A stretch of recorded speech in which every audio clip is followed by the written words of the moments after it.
പഹൽഗാം ഭീകരാക്രമണത്തിന്റെ പശ്ചാത്തലത്തിൽ ഇന്ത്യ കനത്ത നടപടികൾക്കൊരുങ്ങുന്നതായുള്ള സൂചനകൾക്കിടെ നാളെ നടക്കുന്ന സിവിൽ ഡിഫൻസ് മോക്ഡ്രിൽ ഒരുക്കങ്ങൾ വിലയിരുത്തി കേന്ദ്ര സർക്കാർ. ഇന്ത്യ പാക് അതിർത്തി മേഖലയിൽ നാളെ വ്യോമസേനയുടെ അഭ്യാസമുണ്ടാകും. മേഖലയിൽ നോ ഫ്ലൈ സോൺ പ്രഖ്യാപിച്ചിട്ടുണ്ട്. ഇന്ത്യ ചെനാബ് നദിയിലെ വെള്ളം തുറന്നുവിട്ടതിന് പിന്നാലെ പാകിസ്ഥാനിൽ പ്രളയ മുന്നറിയിപ്പ്. സിയാൽകോട്ട് അടക്കം പഞ്ചാബ് പ്രവിശ്യയിലാണ് മുന്നറിയിപ്പ് നിലനിൽക്കുന്നത്. നദിക്കരയിൽ നിന്നും ജനങ്ങൾ ഒഴിഞ്ഞു പോകണം എന്നാണ് നിർദ്ദേശം. ഇന്ത്യയുടെ ജലം ഇന്ത്യയുടെ ആവശ്യങ്ങൾക്ക് വേണ്ടി ഉപയോഗിക്കുമെന്ന് പ്രധാനമന്ത്രി നരേന്ദ്രമോദി പറഞ്ഞു. എസ് വിജയകുമാർ ന്യൂസ് ഡെസ്കിൽ നിന്ന് വിവരങ്ങളുമായി, ഒപ്പം തന്നെ ശ്രീനാഥ് ചന്ദ്രൻ ഡൽഹിയിൽ നിന്ന്, അതുപോലെ ബൽറാം നെടുങ്ങാടി ശ്രീനഗറിൽ നിന്നുള്ള വിശദാംശങ്ങൾ പങ്കുവയ്ക്കും. ആദ്യം എസ് വിജയകുമാറിലേക്കാണ്. വിജയകുമാർ, ഒരു സിവിൽ ഡിഫൻസ് തയ്യാറെടുപ്പുകളിലേക്ക്, ഒരു മോക്ക് ഡ്രില്ലിലേക്കൊക്കെ രാജ്യം കടക്കുന്നത് എന്തിന്റെ സൂചനയാണ്? ഒരു തിരിച്ചടിക്ക് രാജ്യം തയ്യാറെടുക്കുന്നു എന്ന സൂചന ബലപ്പെടുകയാണോ? ഈ ഘട്ടത്തിൽ സുപ്രധാനമായി ഈ നീക്കത്തെ എങ്ങനെയാണ് വിലയിരുത്തേണ്ടത് എസ് വിജയകുമാർ? ഇതിൽ റിജിത്ത് 1971 ബംഗ്ലാദേശ് വിമോചന യുദ്ധകാലത്താണ് നമ്മൾ ഈ നിലയിൽ ഒരു മോക്ക് ഡ്രിൽ സംഘടിപ്പിച്ച ഒരു സിവിൽ ഡിഫൻസ് ഒരു ഡ്രിൽ എന്ന നിലയിൽ നമ്മൾ സംഘടിപ്പിച്ചത്. അത്രയും വർഷങ്ങൾക്ക് മുമ്പാണ്. അത് ഒരു യുദ്ധകാലത്തിൻ്റെ തുടക്കത്തിലായിരുന്നു അത്തരം നടപടി എന്നതുകൂടി ഇപ്പോഴത്തെ നീക്കങ്ങൾ വിലയിരുത്തുമ്പോൾ അത് വളരെ പ്രധാനപ്പെട്ടതാണ് എന്ന് തോന്നുന്നു. പക്ഷേ ഏതെങ്കിലും തരത്തിൽ നമ്മൾ ഒരു യുദ്ധത്തെ നേരിടാൻ പോകുന്നു എന്നതിൻ്റെ ഒന്നും അത്തരത്തിലുള്ള ഒരു ആശങ്കയും ജനങ്ങൾക്കിടയിൽ പടർത്തേണ്ടതില്ല. അങ്ങനെ പടർത്താൻ വേണ്ടിയല്ല നമ്മളിത് ചെയ്യുന്നത്. ഏതെങ്കിലും ഒരു സാഹചര്യത്തിൽ ഒരു എയർ റെയ്ഡ്, ഒരു വ്യോമാക്രമണം ഉണ്ടായാൽ എങ്ങനെ ജനങ്ങൾ അതിനെ പ്രതിരോധിക്കണം, അതിനോട് പ്രതികരിക്കണം എന്നതാണ് യഥാർത്ഥത്തിൽ ഈ സിവിൽ ഡിഫൻസ് ഈ ഡ്രില്ല് കൊണ്ട്, മോക്ക് ഡ്രില്ല് കൊണ്ട് ഉദ്ദേശിക്കുന്നത്.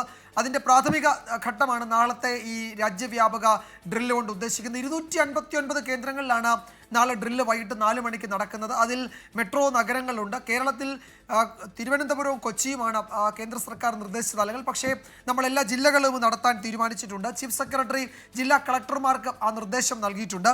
2 തരത്തിലാണ് അതിൻ്റെ നിർദ്ദേശങ്ങൾ. വളരെ വിശദമായ കുറിപ്പ് ചീഫ് സെക്രട്ടറി ഇറക്കിയിട്ടുണ്ട്. അതിൽ ഒന്ന് കമ്മ്യൂണിറ്റി തല ഇടപെടലുകളും മറ്റൊന്ന് ഗാർഹിക തല ഇടപെടലുകളാണ്. കമ്മ്യൂണിറ്റി തല ഇടപെടലുകളിൽ നമ്മൾ പൊതുസ്ഥലത്ത് നിൽക്കുമ്പോഴാണ് ഈ ഒരു സൈറൺ ഉണ്ടാകുന്നതെങ്കിൽ, എന്ന് വെച്ചാൽ വ്യോമാക്രമണം അത്തരം ഒരു മുന്നറിയിപ്പ് ഉണ്ടെങ്കിൽ ദീർഘമായ സൈറണും അപകടമില്ലാത്തതാണെങ്കിൽ ഒരു ചെറിയ സൈറണും, അതാണ് പ്രാഥമികമായി നമ്മൾ മനസ്സിലാക്കേണ്ടത്. റെസിഡന്റ് അസോസിയേഷനുകൾ, പഞ്ചായത്തുകൾ, അത് വെച്ചാൽ ഈ വാർഡ് തലത്തിലൊക്കെ മോക്ക് ഡ്രില്ലുകൾ അതിനു വേണ്ടിയിട്ട് വാർഡന്മാരെ നിയോഗിക്കണം. എല്ലാ പ്രദേശവാസികൾക്കും സിവിൽ ഡിഫൻസ് ബ്ലാക്ക് ഔട്ട് നിർദ്ദേശങ്ങൾ എത്തിക്കുക. ആ സമയത്ത് കുറച്ച് സമയം പവർ ഉണ്ടാവില്ല. അതാണ് ബ്ലാക്ക് ഔട്ട് ആ സമയത്തെ നിർദ്ദേശങ്ങൾ. ആരാധനാലയങ്ങളിലെ അനൗൺസ്മെൻറ്റ് സംവിധാനങ്ങൾ ഉപയോഗിച്ച് പൊതുജനങ്ങളെ അലേർട്ട് ചെയ്യുക. വാർഡുതല ഡ്രില്ലുകൾ സംഘടിപ്പിക്കുക. സ്കൂളുകളിലും ബേസ്മെൻറ്റുകളിലും കമ്മ്യൂണിറ്റി ഹാളുകളിലും പ്രധാന ഇടങ്ങളിലും പ്രഥമ ശുശ്രൂഷ കിറ്റുകൾ തയ്യാറാക്കുക. കമ്മ്യൂണിറ്റി വോളണ്ടിയർമാർ സഹായം ആവശ്യമുള്ള ആളുകളെ ബ്ലാക്ക് ഔട്ട് സമയത്ത് സഹായിക്കുക. ഈ സമയത്തെ നിർദ്ദേശങ്ങൾ, വോളണ്ടിയേഴ്സിൻ്റെ നിർദ്ദേശങ്ങൾ പാലിക്കുക. ഗാർഹിക തല ഇടപെടലുകളാണെങ്കിൽ എല്ലാ ലൈറ്റുകളും മോക്ക് ഡ്രിൽ സമയത്ത് എല്ലാ ലൈറ്റുകളും ഓഫ് ആക്കേണ്ടതാണ്. അടിയന്തര ഘട്ടത്തിൽ വെളിച്ചം ഉപയോഗിക്കേണ്ട സാഹചര്യത്തിൽ വീടുകളിൽ നിന്ന് വെളിച്ചം പുറത്തു പോകാതിരിക്കാൻ ജനാലകളിൽ കട്ടിയുള്ള കാർഡ്ബോർഡുകളോ കർട്ടനുകളോ ഉപയോഗിക്കേണ്ടതാണ്. അത് ഈ വെളിച്ചം ആ സമയത്ത് മോക്ക് ഡ്രില്ലിൻ്റെ സമയത്ത് ഒഴിവാക്കാൻ, അതൊരു ആ സമയത്ത് ആ സൈറൺ വരുന്ന സമയത്ത് ഉപയോഗിക്കേണ്ടതാണ് അത്തരം നിർദ്ദേശങ്ങൾ. ജനാലകളുടെ സമീപം മൊബൈൽ ഫോണുകളോ പ്രകാശം പുറപ്പെടുവിക്കുന്ന ഉപകരണങ്ങളോ ഉപയോഗിക്കുന്നത് ഒഴിവാക്കുക. എന്ന് വെച്ച് കഴിഞ്ഞാൽ നമ്മൾ ഒരു വെളിച്ചം കണ്ട് നമുക്ക് നേരെ ആക്രമണം ഉണ്ടാകുന്ന സാഹചര്യം ഒഴിവാക്കാൻ വേണ്ടിയാണത്. അതുപോലെ ബാറ്ററി, സോളാർ ടോർച്ചുകൾ തുടങ്ങിയവ, റേഡിയോ, ഹോം റേഡിയോ തുടങ്ങിയവ നമ്മൾ കയ്യിൽ കരുതുക. ഇപ്പോൾ 2025 മെയ് എന്ന് വെച്ചാൽ നാളെ 7-ാം തീയതി 4 മണിക്ക് സൈറൺ മുഴങ്ങുമ്പോൾ എല്ലായിടങ്ങളിലെയും വീടുകൾ, ഓഫീസുകൾ, മറ്റു സ്ഥാപനങ്ങൾ ഉൾപ്പെടെ അകത്തെയും പുറത്തെയും ലൈറ്റുകൾ ഓഫ് ചെയ്യേണ്ടതാണ്. നാളെ നമ്മൾ ചെയ്യേണ്ട ഒരു പ്രധാനപ്പെട്ട കാര്യം ഇതാണ്. നമുക്ക് വൈകിട്ട് 4 മണിക്ക് സൈറൺ മുഴങ്ങും. ആ സൈറൺ കേൾക്കുമ്പോൾ നമ്മൾ എന്ത് ചെയ്യണം? വീടുകൾ, ഓഫീസുകൾ, സ്ഥാപനങ്ങൾ ഉൾപ്പെടെ അകത്തെയും പുറത്തെയും ലൈറ്റുകൾ ഓഫ് ചെയ്യുക എന്നതാണ്. എല്ലാ വീടുകളിലും പ്രഥമ ശുശ്രൂഷ കിറ്റുകൾ തയ്യാറാക്കുക. അതൊക്കെ അതിൻ്റെ അടുത്ത ഘട്ടത്തിൽ ചെയ്യേണ്ടതാണ്. വീടുകളിലെ ഏറ്റവും സുരക്ഷിതമായ സ്ഥലം കണ്ടെത്തുക. ബ്ലാക്ക് ഔട്ട് സമയത്ത് അവിടേക്ക് മാറുക. അതും നമ്മൾ ഓർക്കേണ്ടതാണ്. ഈ ഡ്രില്ലിൻ്റെ ഭാഗമായി ചെയ്യേണ്ടതാണ്. എല്ലാ കുടുംബങ്ങളും ഒരുമിച്ച് ഫാമിലി ഡ്രിൽ നടത്തി ഇതിനോട് പരിശീലിക്കുക. അത്തരം കാര്യങ്ങളാണ് നമ്മൾ ചെയ്യേണ്ടത്. അപ്പോൾ ജില്ലാ കളക്ടർമാർക്ക് ചീഫ് സെക്രട്ടറി കർശനമായി ഇത് സംബന്ധിച്ച് നിർദ്ദേശങ്ങൾ നൽകിയിട്ടുണ്ട്. വ്യാപകമായി ഇത് പ്രചരിപ്പിക്കുകയും ചെയ്യുന്നുണ്ട്. നാളെ എന്തൊക്കെ ചെയ്യണമെന്നതിൽ നമുക്ക് നേരിട്ട് വിവരങ്ങൾ എത്തിക്കാനുള്ള ക്രമീകരണം ഏർപ്പെടുത്തിയിട്ടുണ്ട്. വാർത്താ മാധ്യമങ്ങളിലൂടെയൊക്കെ അതിൻ്റെ നടപടികളെ പറ്റി വിശദീകരിക്കുകയും ചെയ്യും. ഡൽഹി, മുംബൈ, ചെന്നൈ, ബാംഗ്ലൂരു തുടങ്ങിയ പ്രധാനപ്പെട്ട നഗരങ്ങളിലൊക്കെ സമാനമായ പരിപാടികൾ 259 കേന്ദ്രങ്ങൾ, അതിർത്തി സംസ്ഥാനങ്ങൾ ഉൾപ്പെടെ അവിടെയൊക്കെ ഈ ഡ്രില്ല് സംഘടിപ്പിക്കുന്നുണ്ട്. അപ്പോൾ നമ്മൾ ജാഗ്രതയോടെ ഇരിക്കുക എന്ന് അനാവശ്യമായി ആശങ്കയുണ്ടാക്കാനോ ഭയപ്പെടുത്താനോ എന്തെങ്കിലും പാനിക് സിറ്റുവേഷൻ ഉണ്ടെന്ന് അറിയിക്കാനോ ഒന്നുമല്ല. ഇത് നമ്മൾ ഒരു സാഹചര്യത്തെ നേരിടുന്നുണ്ട്, ആ സമയത്ത് നമ്മൾ ഈ നിലയിൽ അതിനോട് പ്രതികരിക്കണം എന്നുള്ളത് ഒരു ബോധവൽക്കരണമാണ്. എത്രയോ പതിറ്റാണ്ടുകൾക്ക് മുമ്പാണ് നമ്മൾ അത്തരം ഒരു ബോധവൽക്കരണം നടത്തിയത്. അത്തരം ഒരു ബോധവൽക്കരണം ഈ ഘട്ടത്തിൽ ആവശ്യമായതുകൊണ്ട് അത് ചെയ്യുന്നു എന്നത് മാത്രമേ ഉള്ളൂ. ജനങ്ങളിൽ പരിഭ്രാന്തി ഉണ്ടാക്കാനൊന്നുമല്ല എന്ന് കേന്ദ്ര സർക്കാരും സംസ്ഥാന സർക്കാരുകളും ഒക്കെ അറിയിക്കുന്നുണ്ട്. അതുകൊണ്ട് നമുക്ക് മുന്നിൽ വരുന്ന നിർദ്ദേശങ്ങൾ എന്താണോ അതനുസരിച്ച് നമ്മൾ വീടുകളിലും പൊതുസ്ഥലങ്ങളിലാണെങ്കിൽ അവിടെയും അത്തരം ആ ഡ്രില്ലുകൾ ആ സമയത്ത് നമുക്ക് തരുന്ന നിർദ്ദേശങ്ങൾ അനുസരിച്ച് പ്രതികരിക്കുക, അതിനുവേണ്ടി തയ്യാറായിരിക്കുക, സജ്ജരായിരിക്കുക എന്നത് മാത്രമാണ് ഈ ഘട്ടത്തിൽ ഓർമ്മിപ്പിക്കാനുള്ളത്. അതിനപ്പുറത്തേക്ക് ഏതെങ്കിലും ആശങ്കയുടെയോ ഒരു ഭയപ്പെടുന്നതിൻ്റെയോ ഒന്നും സാഹചര്യമില്ല എന്നുകൂടി നമ്മൾ എല്ലാവരെയും അറിയിക്കുക. ശരി, എസ് വിജയകുമാർ ന്യൂസ് ഡെസ്കിൽ നിന്ന് വിവരങ്ങൾ നൽകുകയായിരുന്നു. ശ്രീനാഥ് ചന്ദ്രൻ കൂടി വിവരങ്ങളുമായി ഡൽഹിയിൽ നിന്ന് ചേരുന്നുണ്ട്. ശ്രീനാഥ്, നാളെ ഇന്ത്യ പാക് അതിർത്തിയിൽ രാജസ്ഥാനിൽ വ്യോമസേനയുടെ സൈനികാഭ്യാസം നടക്കാൻ പോകുന്നു. അത് എത്ര സമയം നീളും? നിലവിൽ അവിടെയുള്ള വ്യോമപാതയിലൂടെയുള്ള വിമാനങ്ങൾക്ക് അവിടെ സർവീസ് പാടില്ല എന്നുള്ള നിർദ്ദേശം നൽകിക്കഴിഞ്ഞിട്ടുണ്ട്.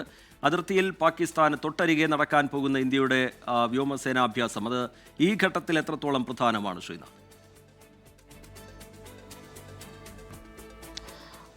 നേരത്തെ സെൻട്രൽ സെക്ടറിൽ ഇത്തരത്തിൽ ഒരു വ്യോമാഭ്യാസം നടന്നതാണ്. പക്ഷേ അതൊന്നും പാകിസ്ഥാന്റെ അതിർത്തിയോട് ചേർന്നായിരുന്നില്ല, മറ്റൊരിടത്തായിരുന്നു ഈ തരത്തിൽ അഭ്യാസം നടന്നത്. ഇതിപ്പോൾ പാകിസ്ഥാന്റെ അതിർത്തിയോട് ചേർന്നുകൊണ്ട്, അതായത് പാകിസ്ഥാനെ നേർക്കുനേർ നിന്നുകൊണ്ട് നടത്തുന്ന ഒരു വ്യോമാഭ്യാസം രാജസ്ഥാനിലാണ് ഈ അതിർത്തി മേഖല വരുന്നത്. അതായത് ഗുജറാത്തിന്റെ അതിർത്തിയോട് ചേർന്ന് പിന്നീട് മാപ്പിൽ മുകളിലേക്ക് നോക്കുമ്പോൾ രാജസ്ഥാന്റെ അതിർത്തിയോട് ചേർന്ന ഭാഗം, അവിടെ നിന്ന് അധിക ദൂരമല്ല ഈ കറാച്ചി അടക്കമുള്ള പാകിസ്ഥാന്റെ പ്രധാനപ്പെട്ട നഗരങ്ങളൊക്കെ തന്നെ.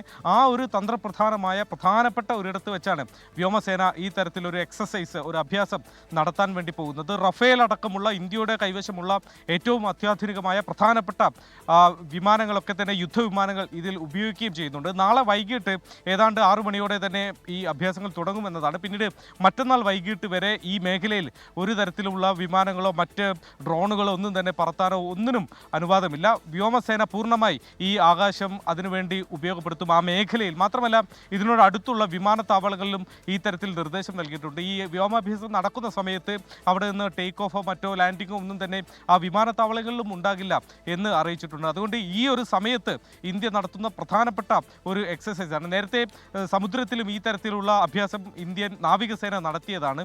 പാകിസ്ഥാന്റെ ഭാഗത്തു നിന്നും ഈ തരത്തിലുള്ള അഭ്യാസങ്ങൾ കണ്ടതാണ്. സിന്ധ് എന്ന പേരിൽ പാകിസ്ഥാൻ ഒരു വ്യോമാഭ്യാസമൊക്കെ അവരുടെ ഭാഗത്ത് കഴിഞ്ഞ ദിവസം നടത്തിയതാണ്. ഫത്തേ എന്ന പേരുള്ള 140 കിലോമീറ്റർ റേഞ്ച് കിട്ടുന്ന സർഫേസ് ടു സർഫേസ് മിസൈൽ അവർ പരീക്ഷിച്ചു. ഇന്നലെ തന്നെ നമ്മുടെ അവിടെ ഒരു അണ്ടർ വാട്ടർ മൈൻ, അത് അത്യാധുനികമായ അണ്ടർ വാട്ടർ മൈൻ എന്നത് നമ്മൾ പരീക്ഷിച്ച് കാണിച്ചതാണ്. അങ്ങനെ ഇരു രാജ്യങ്ങളും അവരവരുടെ കരുത്ത് കാണിക്കുന്നു. ഇന്ത്യയെ സംബന്ധിച്ചിടത്തോളം അവരുടെ കരുത്ത് പാകിസ്ഥാന്റെ തൊട്ടരികിൽ വെച്ച് പ്രദർശിപ്പിക്കാനുള്ള ഒരു സമയം കൂടിയാണ് നാളത്തെ ഈ വ്യോമാഭ്യാസം. റിജിത്ത്. ശരി, ശ്രീനാഥ് ചന്ദ്രൻ ഡൽഹിയിൽ നിന്ന് വിശദാംശങ്ങൾ നൽകുകയായിരുന്നു. ബൽറാം നെടുങ്ങാടി കൂടി ശ്രീനഗറിൽ നിന്ന് വിശദാംശങ്ങളുമായി നമുക്കൊപ്പം ചേരുന്നുണ്ട്. ബൽറാം, ചെനാബ് നദിയിലെ വെള്ളം ഇന്ത്യ തുറന്നുവിട്ടതിന് പിന്നാലെ പാകിസ്ഥാനിൽ പ്രളയ മുന്നറിയിപ്പ് നിലനിൽക്കുന്നുണ്ട്. പാകിസ്ഥാന്റെ ഭാഗത്തു നിന്ന് ചില പ്രതികരണങ്ങളൊക്കെ ഈ ഘട്ടത്തിൽ വരുന്നുമുണ്ട്. ഏറ്റവും ശ്രദ്ധേയം പ്രധാനമന്ത്രി നരേന്ദ്രമോദിയുടെ പ്രതികരണമാണ്. ഇന്ത്യയുടെ വെള്ളം ഇന്ത്യക്കുള്ളതാണ്, രാജ്യ താൽപര്യം സംരക്ഷിക്കുന്ന തരത്തിലെടുത്ത തീരുമാനം എന്നാണ് പ്രധാനമന്ത്രി അതിനെ വിശദീകരിക്കുന്നത്. അതിനെ എങ്ങനെയാണ് കാണേണ്ടത് ബൽറാം?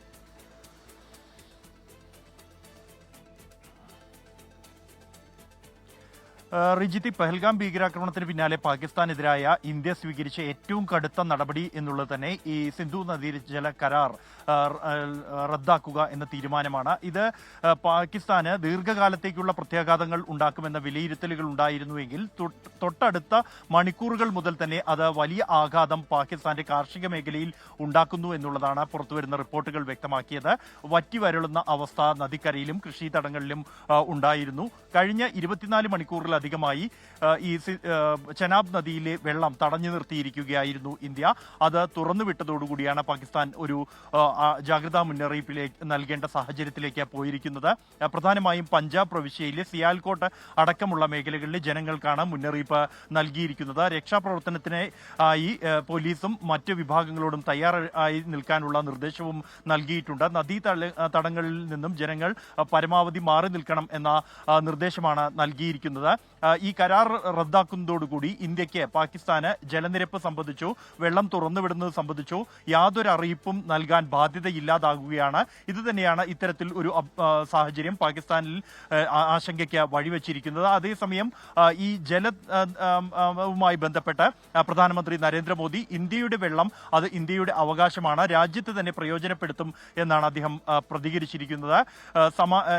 ഇത് പ്രായോഗികമാക്കുന്നതിന് വേണ്ടിയുള്ള നടപടികളിലേക്കും രാജ്യം കടക്കുകയാണ്. അതിനായുള്ള തീരുമാനങ്ങൾ എടുത്തിരിക്കുന്നു എന്നാണ് പുറത്തുവരുന്ന വിവരങ്ങൾ ലഭ്യമാകുന്നത്. അതേസമയം പാകിസ്ഥാനാകട്ടെ കഴിഞ്ഞ ദിവസം പാകിസ്ഥാന്റെ ദേശീയ അസംബ്ലി ഈ വെള്ളം തടഞ്ഞു നിർത്തുന്നതുമായി ബന്ധപ്പെട്ടുള്ള നടപടിയെ അപലപിച്ചിരുന്നു. കടുത്ത ഭാഷയിലുള്ള ഒരു പ്രമേയമാണ് പാകിസ്ഥാൻ പാസാക്കിയിരുന്നത്. പാകിസ്ഥാനെ ഏറ്റവും കൂടുതൽ ബുദ്ധിമുട്ടിലാക്കിയിരിക്കുന്നത് ഈ സിന്ധു നദീജല കരാറിൽ നിന്നും പിന്മാറാനുള്ള ഇന്ത്യയുടെ തീരുമാനം തന്നെയാണ്. അത് വലിയ ആഘാതം പാകിസ്ഥാന് ഉണ്ടാക്കിയിരിക്കുന്നു. അതേസമയം അതിർത്തികളിൽ പാകിസ്ഥാൻ കഴിഞ്ഞ രാത്രിയിലും പ്രകോപനം തുടർന്നു. 8 ഇന്ത്യൻ പോസ്റ്റുകൾക്ക് നേരെ വെടിവെപ്പ് ഉണ്ടായി. ഇതിന് തക്കതായ മറുപടി തന്നെ നൽകിയതായി ഇന്ത്യൻ സൈന്യം വ്യക്തമാക്കിയിട്ടുണ്ട്. റജിത്ത്, നാളെ ഇന്ത്യ പാകിസ്ഥാൻ അതിർത്തിയിൽ വ്യോമസേനയുടെ അഭ്യാസ പ്രകടനം നടക്കാൻ പോകുന്നു. അതുപോലെ രാജ്യത്ത് വിവിധയിടങ്ങളിൽ സിവിൽ ഡിഫൻസിൻ്റെ ഭാഗമായിട്ടുള്ള മോക്ക് ഡ്രില്ലുകൾ നടക്കാൻ പോകുന്നു. നമ്മുടെ സംസ്ഥാനത്താണെങ്കിൽ 14 ജില്ലകളിലും അതുമായി ബന്ധപ്പെട്ടുള്ള മോക്ക് ഡ്രില്ലുകൾ നടക്കാൻ പോകുന്നു. അതിനിടയിലാണ് ചെനാബ് നദിയിലെ വെള്ളം ഇന്ത്യ തുറന്നുവിട്ടതുമായി ബന്ധപ്പെട്ട് പാകിസ്ഥാനിൽ പ്രളയ മുന്നറിയിപ്പ് നിലനിൽക്കുന്നത്. പ്രധാനമന്ത്രിയുടെ പ്രതികരണം അല്പസമയം മുമ്പാണ് വന്നത്. ഇന്ത്യയുടെ താൽപ്പര്യങ്ങൾക്കനുസരിച്ചുള്ള തീരുമാനം ഇന്ത്യ എടുക്കും എന്നുള്ളതായിരുന്നു നരേന്ദ്രമോദിയുടെ പ്രതികരണം.